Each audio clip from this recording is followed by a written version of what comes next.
안녕하세요. 오늘 교재 연구에서는 음악 형식론에서 가장 이슈가 되고 또한 이론가들이 시각과 기준이 달라서 혼동이 될 수 있는 토픽 3가지에 대해서 집중하도록 하겠습니다. 오늘 송세라 선생님과 제가 다루게 될 토픽입니다. 다음과 같이 3가지 토픽들을 다루겠는데요. 먼저 제가 센텐스, 악절 등의 주제 형식에 대해서 다루도록 하고요. 이어서 송세라 선생님께서 순환 2부분 형식과 3부분 형식의 구별, 그리고 소나타 형식의 제2주제부를 어떻게 세분화할 수 있는지에 대해서 다루시겠습니다. 저희들은 교재 연구를 위해서 다음과 같은 문헌들을 사용하였습니다. 지금 보시는 것처럼 모두 북미권에서 사용되고 있는 문헌들을 선택하였고요. 국내에 출판된 형식론 문헌들은 이번 발표에서 고려하지 않았습니다. 그 이유는요, 국내 문헌들이 대부분 북미권 교재들로부터 영향을 받아 집필되었기 때문에 북미권 교재 연구만으로도 충분하다고 생각했기 때문입니다. 지금 보시는 것처럼 저희들이 살펴본 교재들은 1970년대에서 80년대 출판된 다소 고전적인 교재들로부터 최근에 출판된 교재들까지를 그 대상으로 삼았습니다. 마지막에 나열한 헤포코스키와 달시의 문헌은 소나타 이론을 다루는 책이기 때문에 3번째 토픽인 소나타 형식에서만 사용되었습니다. 먼저 음악 형식론에서 가장 기본이 되는 주제 형식, 즉 센텐스, 악절, 하이브리드 주제, 그리고 복합 주제에 대한 교재 연구부터 시작하겠습니다. 시작에 앞서 먼저 음악학 하나를 살펴보겠습니다. 이 예는 모차르트의 피아노 소나타 5번 1악장의 주제로 케플린의 2013년 교재에서 발췌한 예입니다. 이 주제 형식이 무엇이라고 생각하시나요? 먼저 음악을 들어보시겠습니다.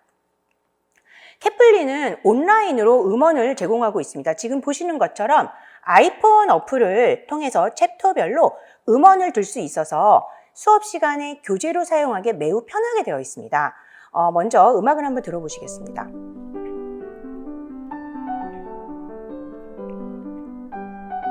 네, 지금 2개의 악보로 구성되어 있고요.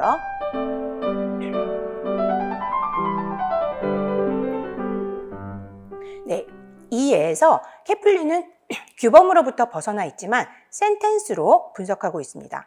1980년대 출판된 스펜서의 교재에서는 이 예를 대조 악절의 예로 제시하고 있죠.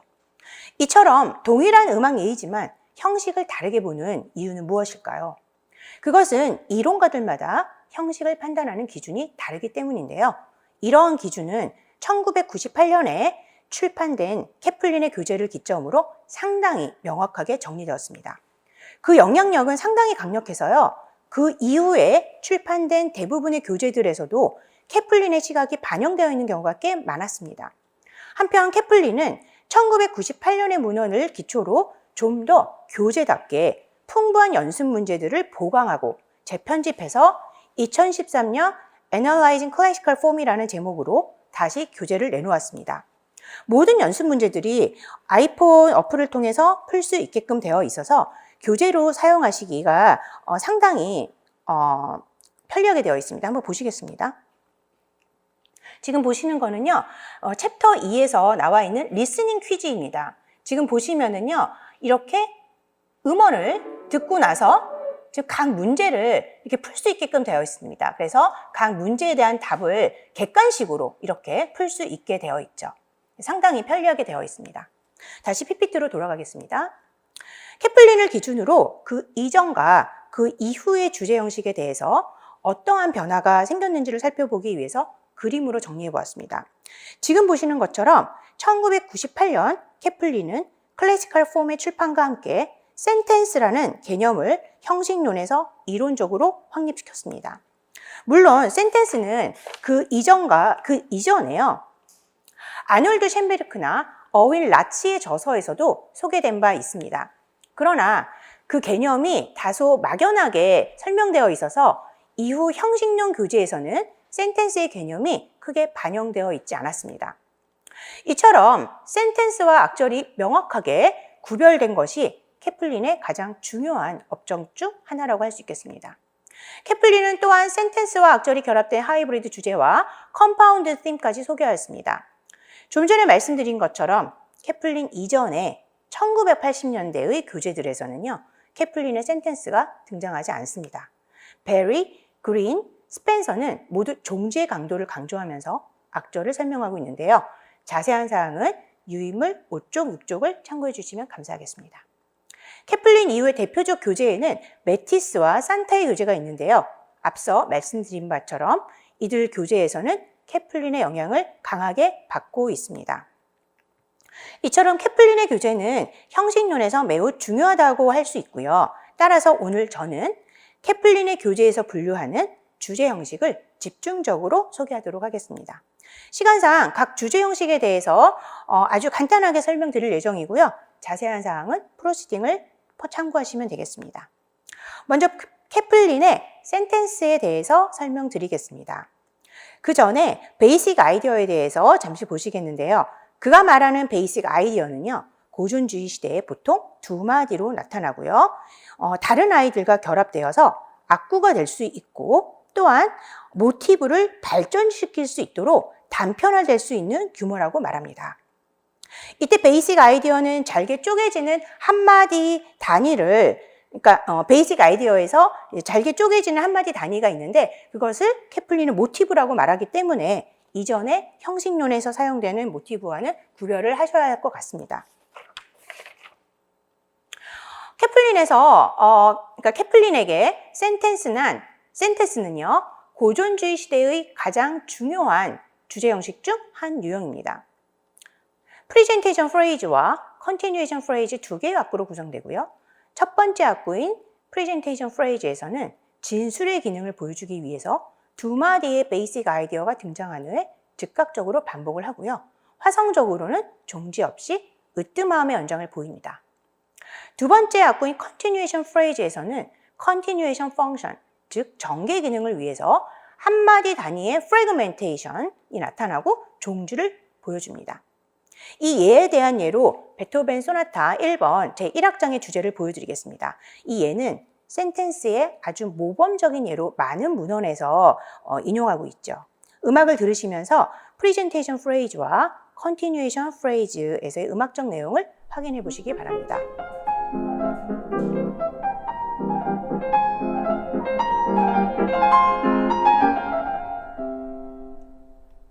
센텐스 이후 케플린은 또 하나의 주제형으로서 악절을 또 설명합니다. 다른 교재들과 마찬가지로 케플린의 악절은 antecedent phrase와 consequent phrase로 구성되고 종지의 강도를 중요하게 생각합니다. 악절에 대해서는 유인물 8, 9쪽을 참고해 주시기 바랍니다.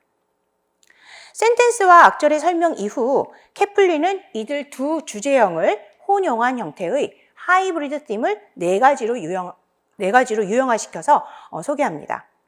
그는 모든 주제를 센텐스와 악절로 이분법적으로만 분석할 수 없고요. 실제 음악에서 이들 두 주제형을 혼용한 형태의 하이브리드 팀이 등장한다고 말합니다. 그렇다면 악절과 센텐스의 주제형은 어떻게 결합될 수 있을까요? 가장 흔한 형태는요. 지금 보여드리는 것처럼 악절의 악구이는 antecedent phrase와 센텐스의 악구이인 continuation phrase를 혼용하는 것입니다. 그 예를 한번 보시겠습니다.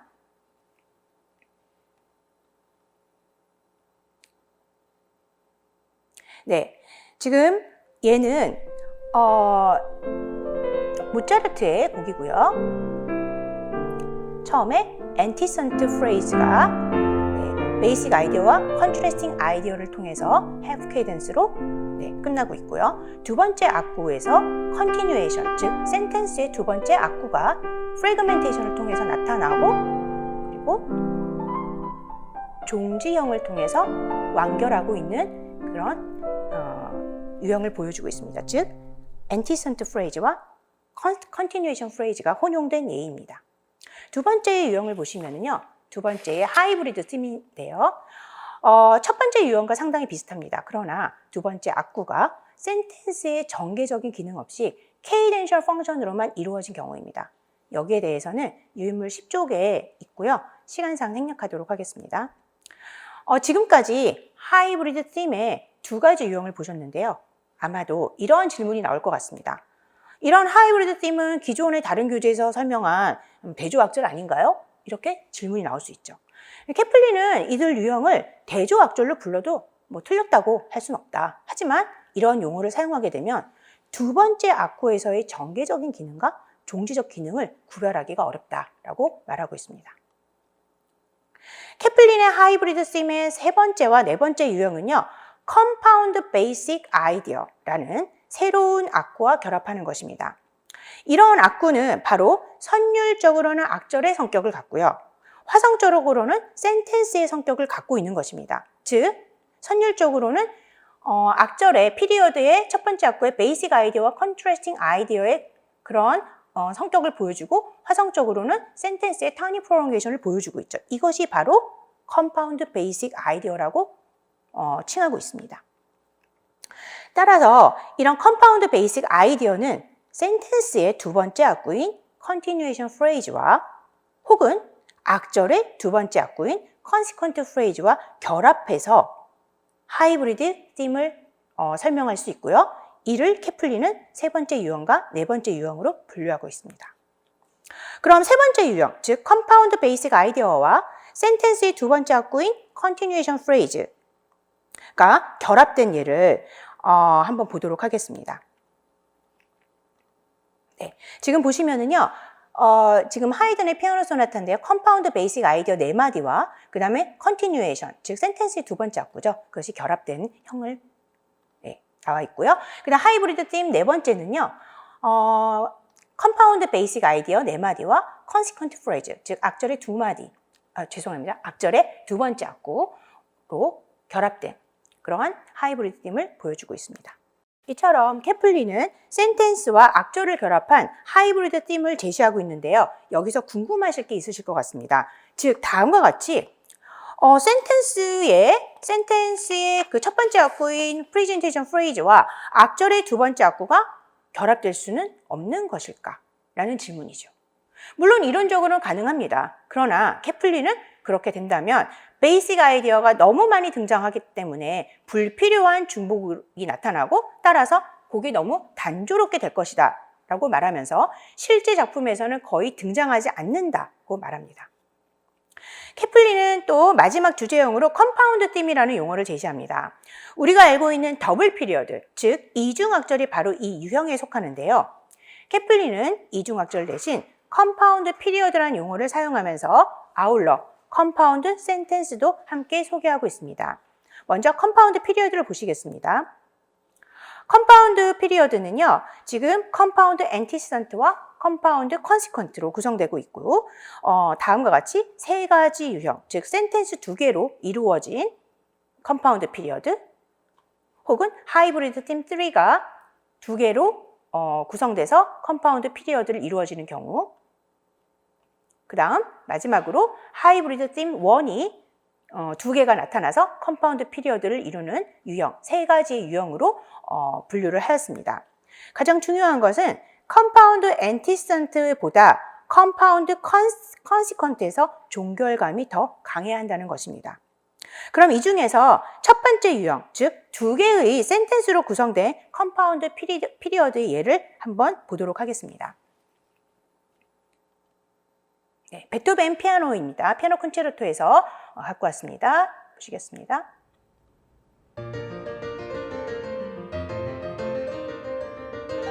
네, 엔티시던트 프레이즈고요. 네, 다시 또 센텐스로 이루어진 컨시퀀트 프레이즈가 나옵니다.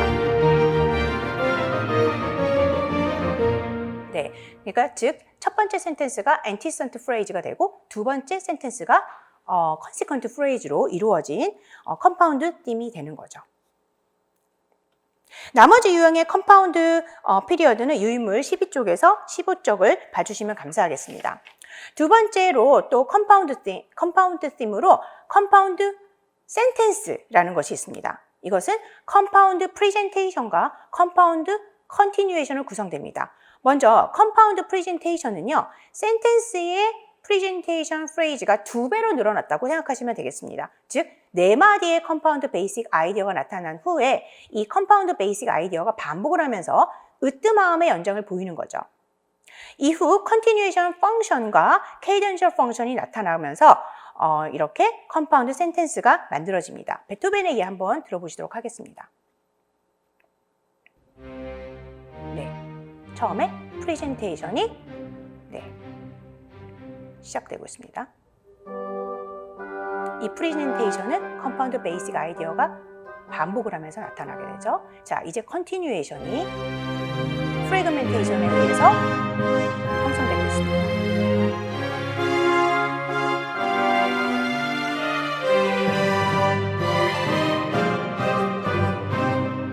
네, 지금까지 프레젠테이션 프레이즈와 컨티뉴에이션으로 이루어진 컴파운드 센텐스를 보았습니다.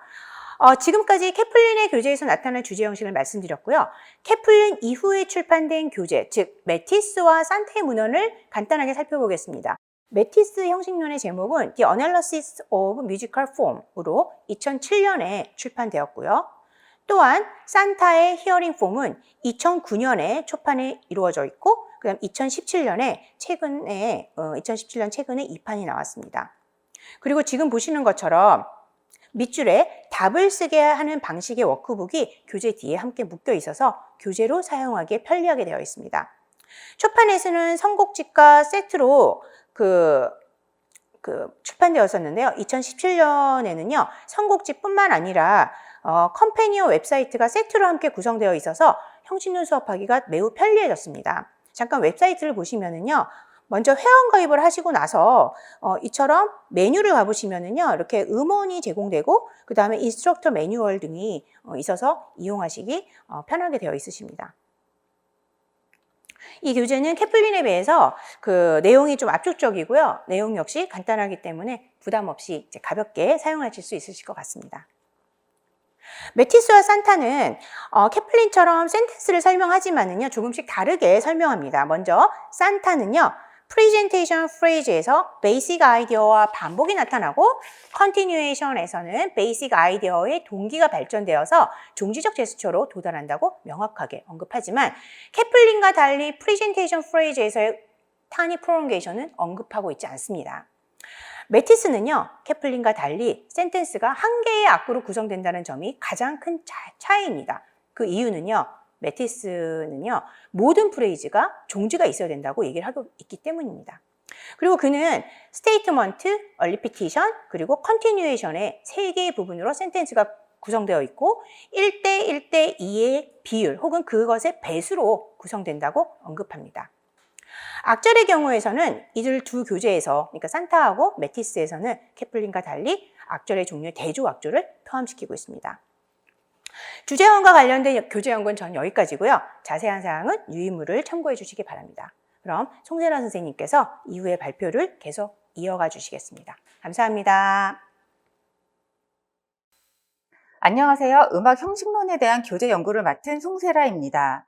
저희 프로시딩을 보시면 아시겠지만 안소영 교수님과 함께 많은 연구를 했는데요. 그러나 각 파트에 주어진 시간이 단지 15분이기 때문에 중요한 포인트만을 중심으로 발표하고 자세한 내용은 프로시딩을 참고해 주시면 감사하겠습니다. 먼저 순환 2부분 형식과 3부분 형식에 대해서 발표하도록 하겠습니다. 순환 2부분 형식과 3부분 형식은 진술, 이탈 혹은 대조, 재진술이라는 측면에서 매우 유사합니다.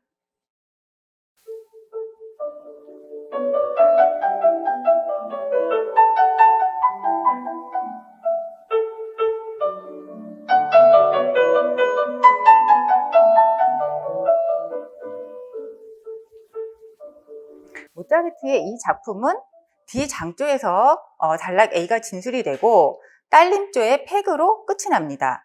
그리고 도돌이에 의해서 반복이 됩니다. 이후 단락 B는 이탈하여 원조의 딸림화음으로 진행을 하는데요.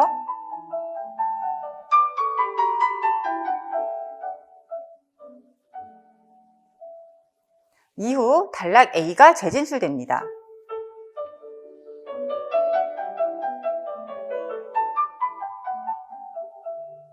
그런데 단락 A보다 단락 A-가 반으로 축소되었죠.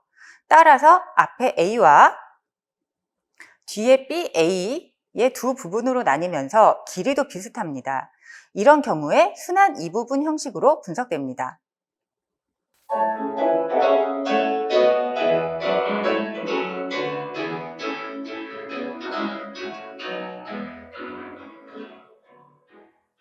다음 순환의 작품은 A장조에서 단락 A가 진술이 되고 원조의 팩으로 끝납니다. 이후 단락 B에서는 버금 딸림조인 D장조로 시작을 하는데요.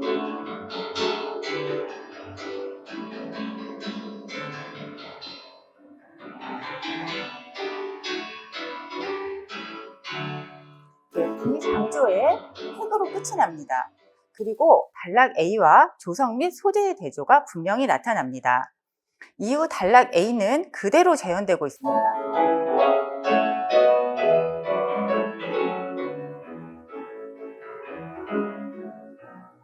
네, 순환 이 부분처럼 두 개의 부분으로 나뉘는 도돌이표도 없습니다.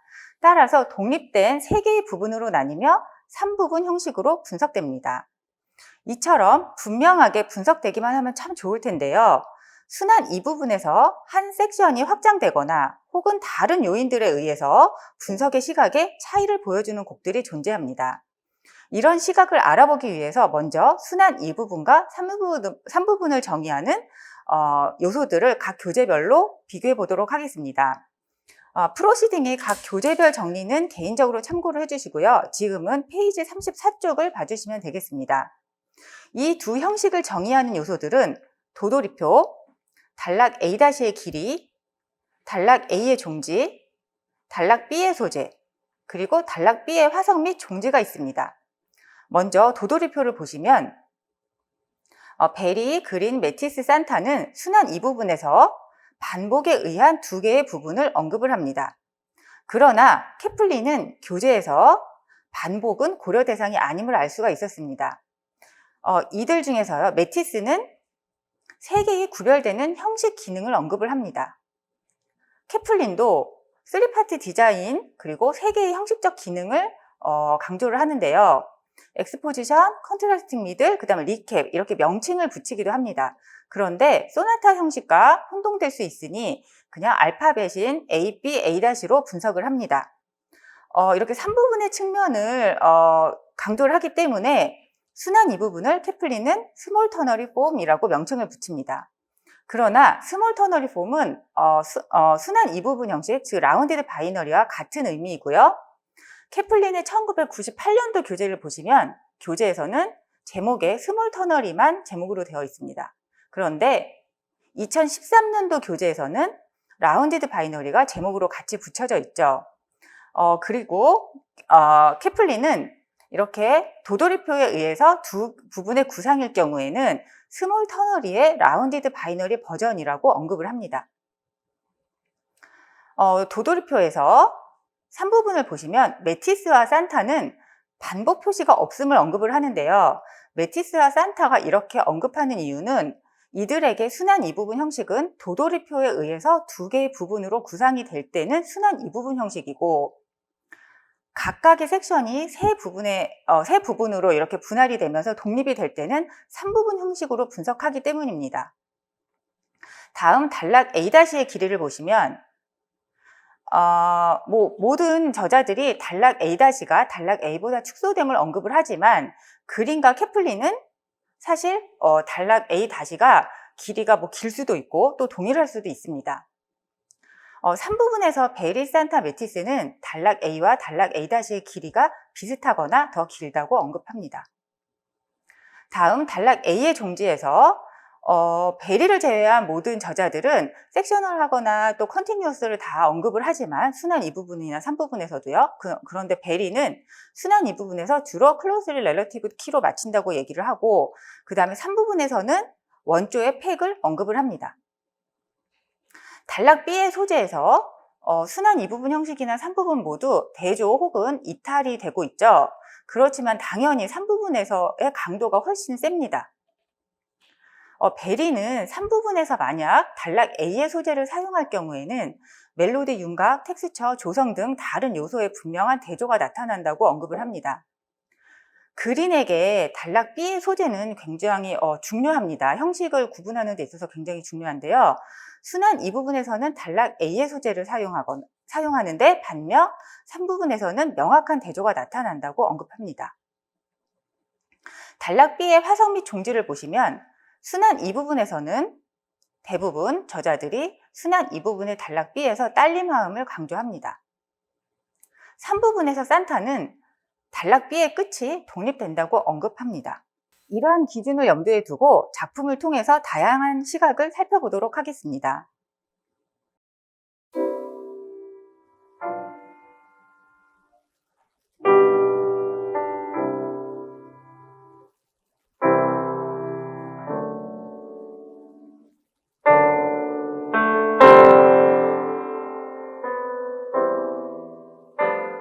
이 곡은 C 장조로 시작해서 원조의 팩으로 끝이 납니다.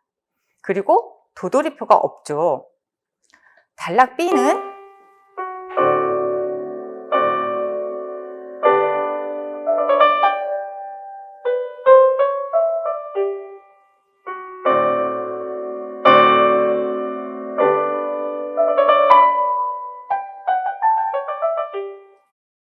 딸림화음의 연장으로 딸림 7화음으로 진행합니다. 그리고 단락 A-를 주목해 보시면 처음 두 마디는 재현이 되지만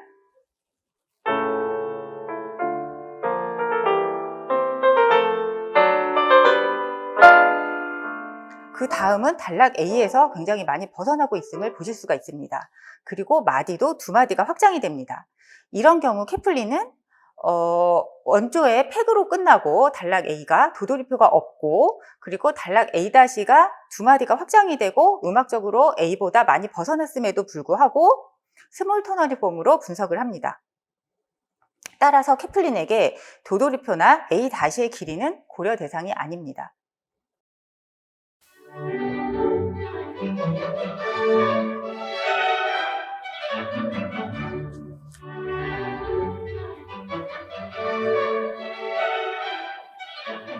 하이든의 곡에서 단락 A는 D장조의 팩으로 끝이 나고 도돌이표에 의해서 반복됩니다.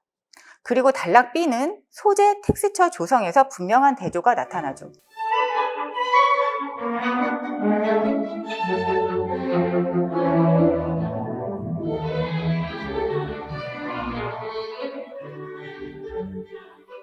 그리고 재현되는 단락 A는 정말 그대로 재현이 됩니다. 그리고 단락 B는 리트랜지션에 의해서 확장이 됩니다. 이런 경우에 케플린은 단락 B가 확장된 것으로 스몰 터너리로 분석을 하지만 도돌이표가 있기 때문에 라운디드 바이너리 버전이 되는 것입니다. 그렇다면 베리는 이 작품을 어떻게 볼까요? 단락 A에서 원조의 팩으로 끝나고 단락 B에서 새로운 소재 및 조성의 대조, 그리고 A-가 그대로 재현되는 길이의 측면에서 본다면 베리는 심플 터너리 폼으로 분석을 할 것입니다.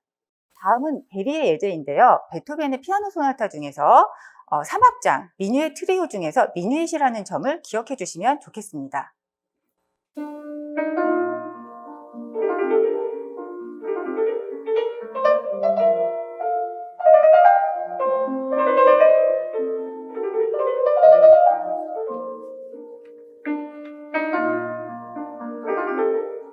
단락 A는 원조의 팩으로 끝나고 단락 B는 분명한 대조가 나타납니다.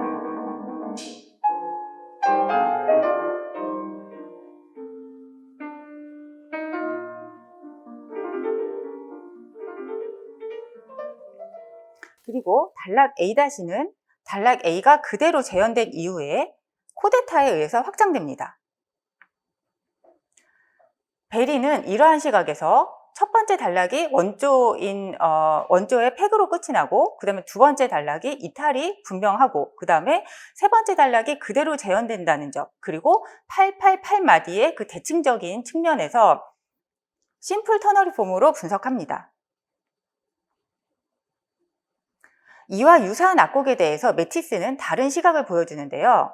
베토벤 피아노 소나타 OP2의 이 3악장 스케르조 트리오 중에서 스케르조라는 점을 기억해 주시기 바랍니다.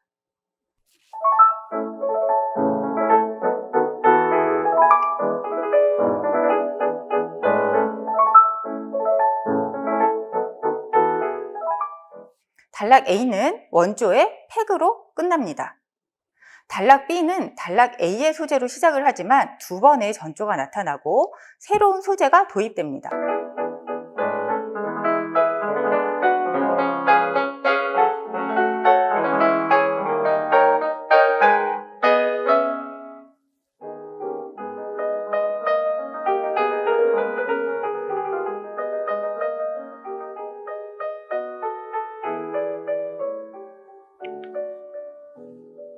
그리고 원조의 반종지에 도달합니다.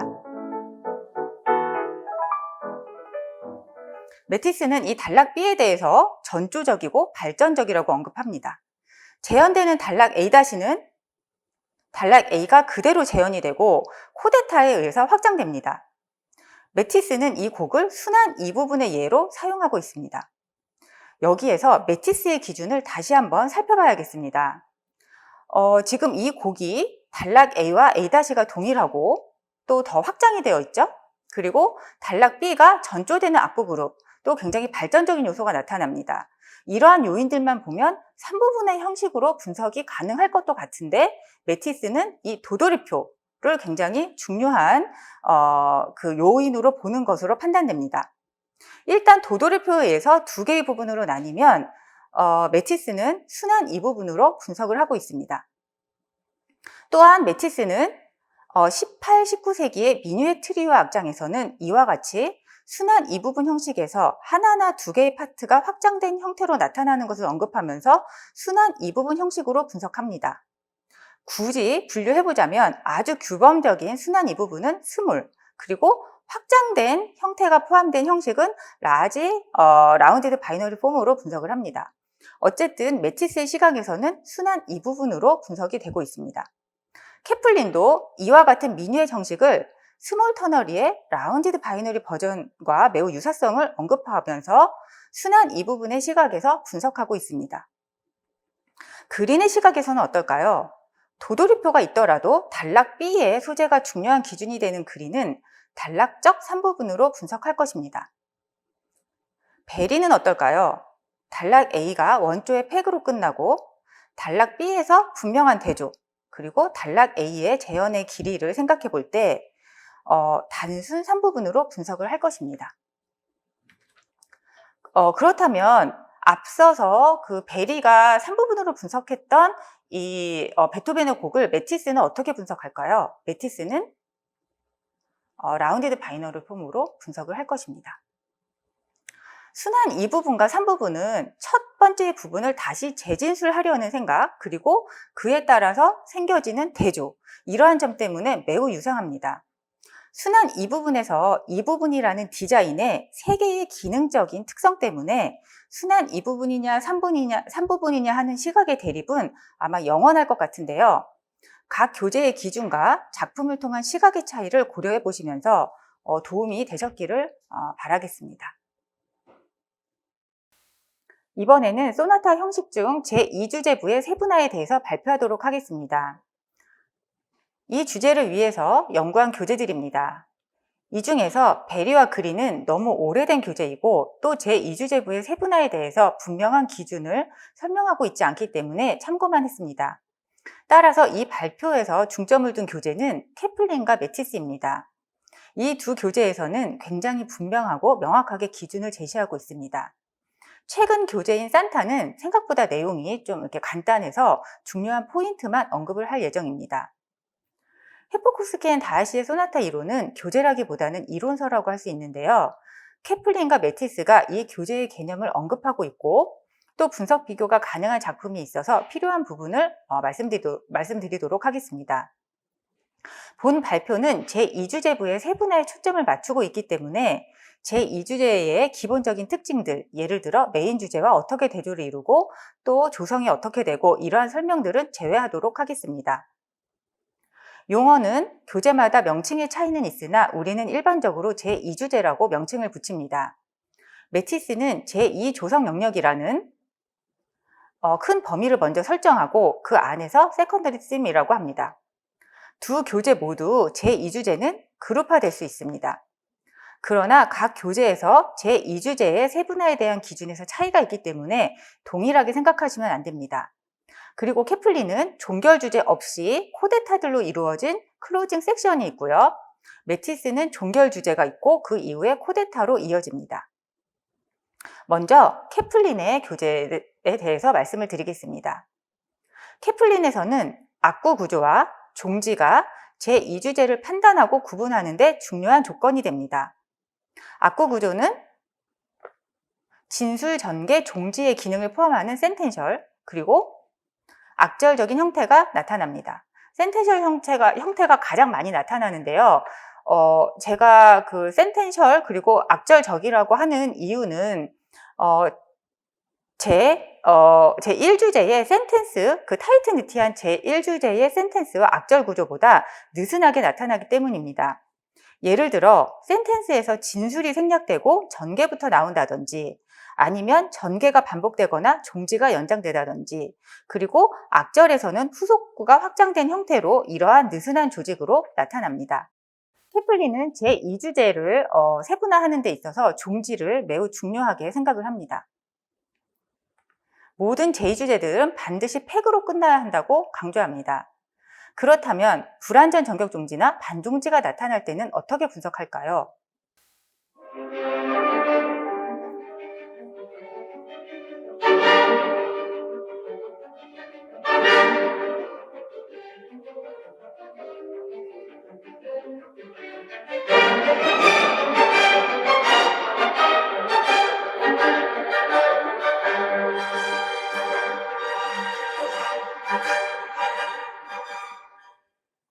제시구 이후에 전개구가 나타납니다. 전개구에서 불완전 전격 종지가 생기는데요. 제2주제는 항상 팩으로 끝나야 하기 때문에 불완전 전격 종지는 이 주제가 아직 자신의 원래 목적을 이루지 못한 것입니다. 이러한 경우에는 전형적으로 앞에 나온 프레이즈가 한 번 더 반복이 되고 이후에 완전 전격 종지로 이어집니다. 따라서 팩이 나오는 마디 114마디까지 하나의 제2주제가 됩니다. 다음은 반종지의 경우를 보시겠습니다. 이 곡에서 제2주제가 시작하는 부분입니다.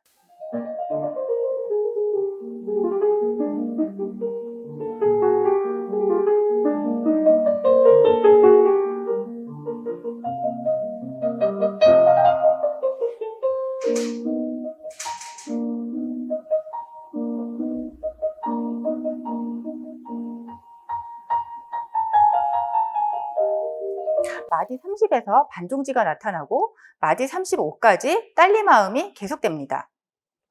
이후 선율은 새로운 주제처럼 들리는데요.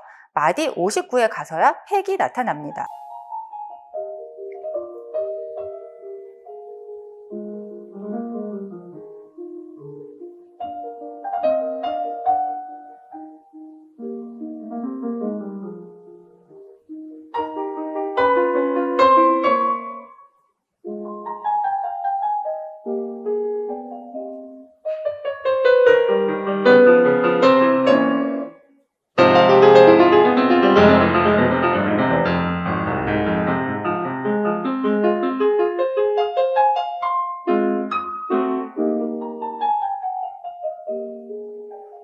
도표로 설명을 드리겠습니다.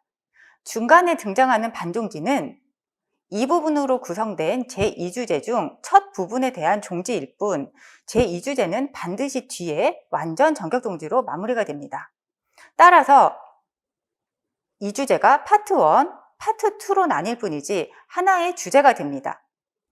그렇다면 다수의 제2주제, 즉 제2주제 그룹의 경우에는 어떨까요? 구문론적인 측면에서 케플린은 모든 팩트를 동일하게 강하다고 취급합니다. 음악적 표현에 있어서 강약 정도의 차이는 있을 수 있지만 형식적, 기능적인 측면에서 모든 팩트는 동일하며 구별되지 않는다고 언급합니다. 그래서 순서대로 번호를 붙입니다. ST1, ST2. 제2주제의 팩 이후에 종결부, 즉 클로징 섹션으로 이어지는데요. 종결부는 코데타들로 이루어져 있습니다. 코데타는 이후에 재경과구 리트랜지션으로 이어질 수도 있습니다.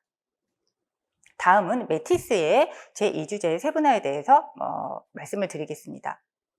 이 제2조성 영역을 보시면 케플린과 다르게 제2주제 이후에 종결주제가 있습니다. 그리고 이 각각의 주제들은 이 주제 이후에 이제 코데타가 나타날 수 있고요. 그 다음에 이 각각의 주제들은 이렇게 그룹화될 수 있습니다. 그렇다면 이 제2주제와 그 다음에 종결 주제를 구분하는 그 구획점은 바로 이 첫 번째 팩입니다. 따라서 매티스의 제2주제는 제2조성 영역에서 첫 번째 팩까지가 바로 제2주제가 됩니다.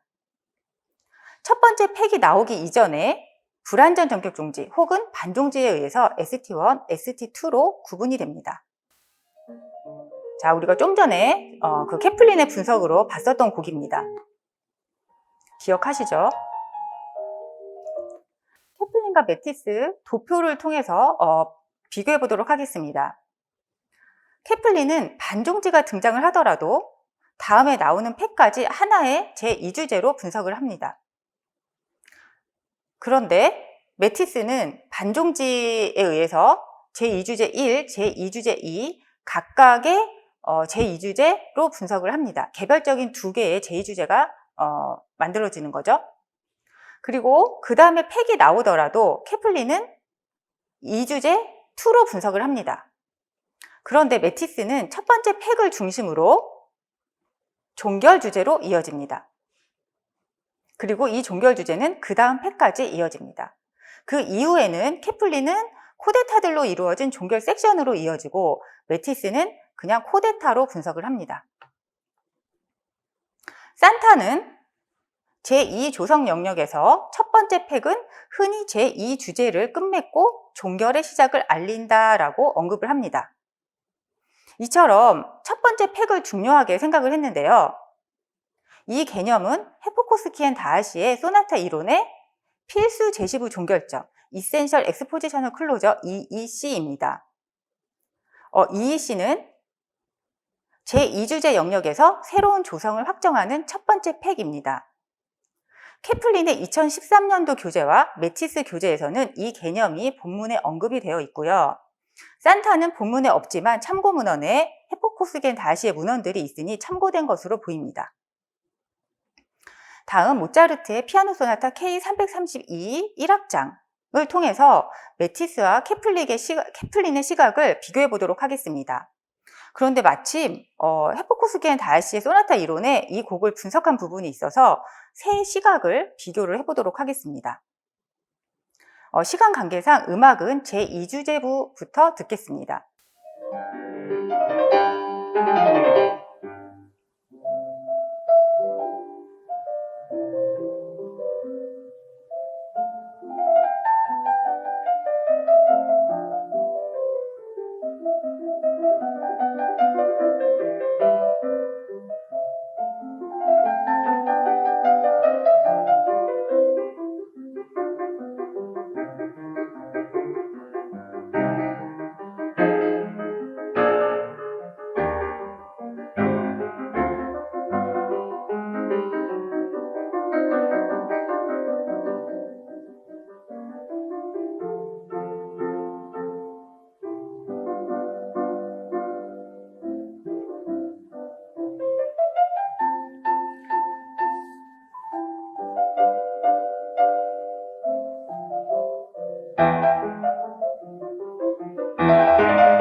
먼저 매티스의 분석을 보겠습니다.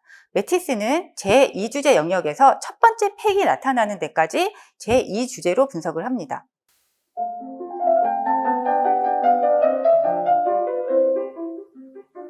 그 다음에 첫 번째 팩을 중심으로 두 번째 팩이 나오더라도 종결 주제로 분석을 합니다.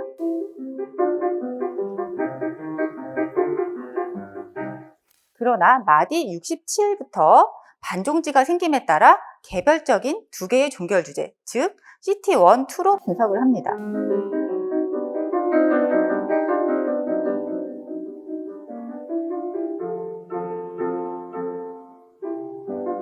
그 이후에 코데타로 이어집니다.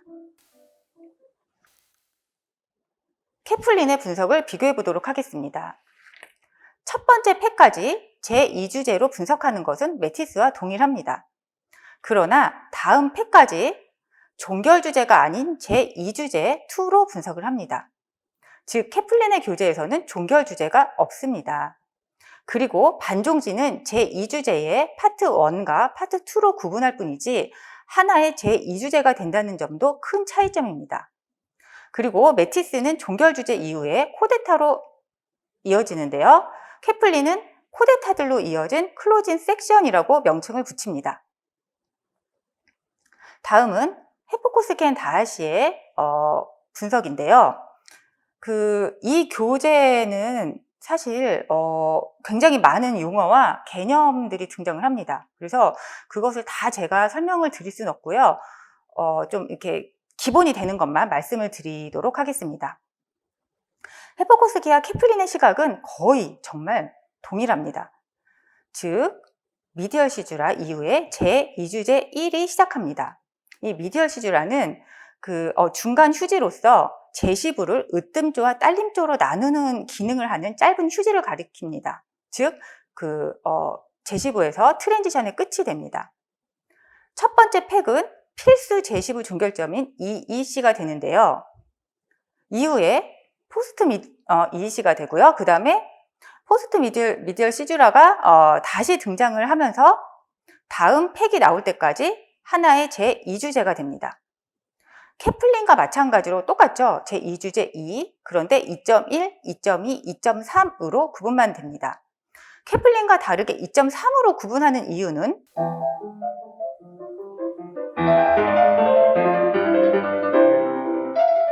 앞에 나왔던 소재가 한 4마디 동안 다시 등장을 합니다. 그러면서 2.3으로 구분을 하는데요. 어쨌든 간에 마디 56부터 86까지 하나의 제2주제로 분석한 것은 케플린과 동일합니다. 그리고 중간 휴지가 다시 나옴에 따라서 앞에 56마디의 EEC는 효과가 없어지면서 새롭고 최종적인 EEC가 등장합니다. 매티스, 케플린, 헤포코스키 앤 다하시 모두 제2주제부의 세분화에 있어서 팩이 참 중요한 기준인데요. 매티스는 첫 번째 팩이 가장 중요하고 이 팩이 종결주제와 구획점이 됩니다. 케플린은 모든 팩을 동일하게 강하게 취급을 하면서 따라서 각각의 제2주제가 되고 종결주제는 없습니다. 헤포코스키 앤 다하시와 케플린은 매우 유사하지만 헤포코스키는 최종 팩에 무게를 두는 것으로 판단이 됩니다. 지금까지 형식의 3가지 토픽에 대해서 교재 연구를 통해서 다양한 시각을 살펴봤습니다. 나와 동일한 시각이든 아니든 분명 다시 한번 생각해보는 계기가 되셨을 거라고 생각을 합니다. 따라서 오늘 이론학회 세미나를 통해서 앞으로 형식 수업에 큰 도움이 되시길 바라며 발표를 마치겠습니다.